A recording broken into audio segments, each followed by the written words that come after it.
अगर आप इस तरह से विपक्ष की पार्टियों के प्रवक्ताओं के एग्जाम कंडक्ट करने लगेंगी तो ये आपके दर्शकों के द्वारा ठीक मुझे लगता है कि एक अच्छा परिप्रेक्ष्य नहीं मिलता है इससे। भाई आप कह सरकार रहे हैं से 3.25 करोड़ नौकरियां देंगे, मेरे हिसाब से मिनिमम वेज होगा चपरासी का, 20,000 से कम तो नहीं होगा सरकारी नौकरी में। ये मैं एक मोटी मोटी सामान्य समझ से समझ लेती हूँ। 20,000 अगर रुपए देंगे, 3.25 करोड़ नौकरियां देंगे, बजट बैठेगा आपका 6,72,000 करोड़। अभी बजट है 3,17,000 करोड़, कहां से लाएंगे? कैसे हो सकता है? ये मजाक बना रखा है इन लोगों ने। दोस्तों, अभी तो था मस्ती का माहौल, अब शुरू होती है असली बहस। ये है वाइब विचार, सच, सवाल और सीधी बात। वीडियो पसंद आए तो लाइक जरूर करें। मैं समझती हूँ कि जो सत्ता पर काबिज हैं, आपने अपनी रिपोर्ट में दोनों पक्षों की बात बताई।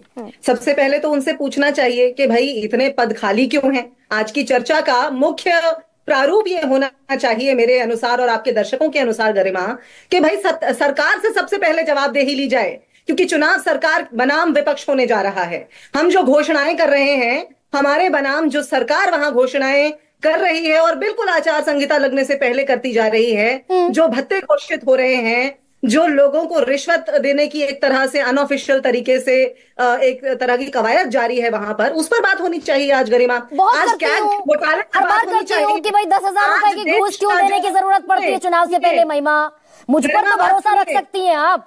मैं तो कितनी डिबेट कर चुकी हूँ 10,000 रुपए पे, लेकिन अगर मैं आज ये पूछ लूं पलटकर कि भाई बिहार के युवा विपक्ष को क्यों वोट दे, तेजस्वी और महागठबंधन की सरकार अगर नौकरियों पर बने तो क्यों बने, उसका ब्लूप्रिंट दे दीजिए। मैं अगर ये सवाल पूछ लूं तो मैं गलत हूं?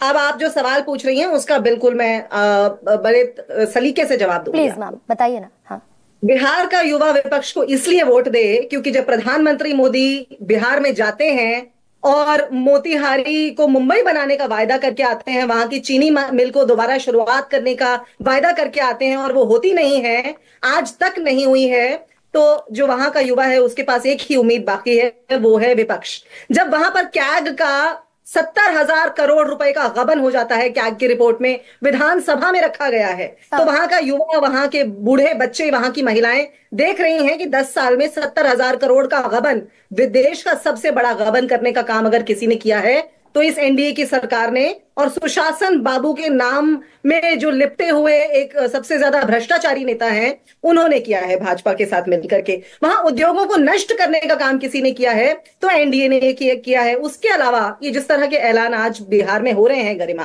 क्या आपको नहीं याद है कि पिछले साल बजट के दौरान एक और योजना की घोषणा की गई थी निर्मला सीतारमण के द्वारा इस देश के युवाओं के लिए, जब बिहार विशेष बजट भी दिया गया था और उस घोषणा में 2,000 करोड़ रुपए लगाने की बात हुई थी, खर्च करने की बात हुई थी। उस योजना का नाम था पीएम विकसित भारत रोजगार योजना, जिसमें हमारे मैनिफेस्टो में से कॉपी करते हुए एक योजना तो घोषित कर दी कि इंटर्नशिप देंगे, इंटर्नशिप में इतने रुपए देंगे, लेकिन आपको मैं आज सच्चाई बताऊं गरिमा, उसमें करीब करीब 6.2 लाख आवेदन आए, लेकिन इंटर्नशिप कितने युवाओं को मिली? मात्र 28,000 युवाओं को। ठीक कह रहे हैं 2,000 करोड़ रुपए खर्च करने का वायदा था, लेकिन कितने हुए? मात्र 48 करोड़ रुपए खर्च हुए। ये पिछले एक साल की रिपोर्ट है। ये बिल्कुल आप ठीक कह रही हैं। इंटर्नशिप जिन बच्चों को ऑफर हुई उन्होंने इंटर्नशिप करने से मना कर दिया। मैं आपके साथ खड़ी हूँ इस पेज पर, मैं तो आपके साथ खड़ी हूँ इस पेज पर महिमा, लेकिन जब मैं आपसे आपका रिपोर्ट कार्ड, भाई आप मोदी का रिपोर्ट कार्ड दे देंगी, नीतीश कुमार का दे देंगी, लेकिन आप तेजस्वी और राहुल गांधी का रिपोर्ट कार्ड भी तो दे दीजिए। देंगे ना, 5 साल के बाद क्या है आपका?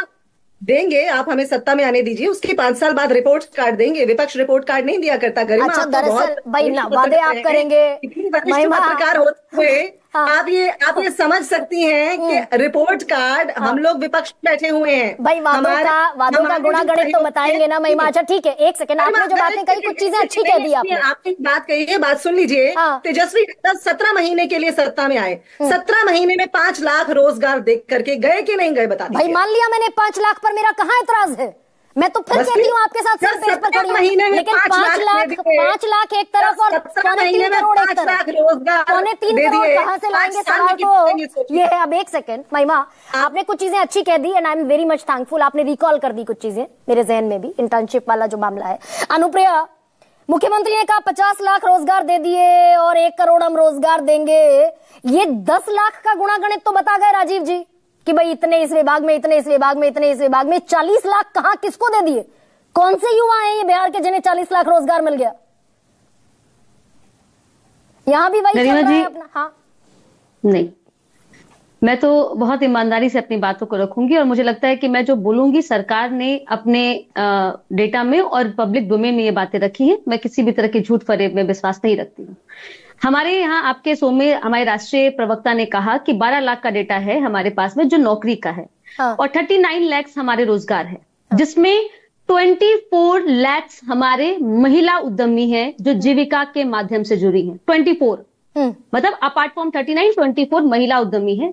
बाकी जो जीविका के और बाकी महिला उद्यमी है हमारे यहाँ जो जीविका के माध्यम से लघु उद्योग और कई तरह के उद्योग वो संचालन बिहार में कर रही हैं। उन पर बाकी तो चढ़ा हुआ है, उन पर तो अनुप्रिया देख रही थी। अब माइक्रो फाइनेंस वाले जो बैंक हैं उन पर जीविका दीदी जो आपकी तकरीबन 1.25 करोड़ के आसपास है, उन पर तो कर्ज चढ़ा हुआ है।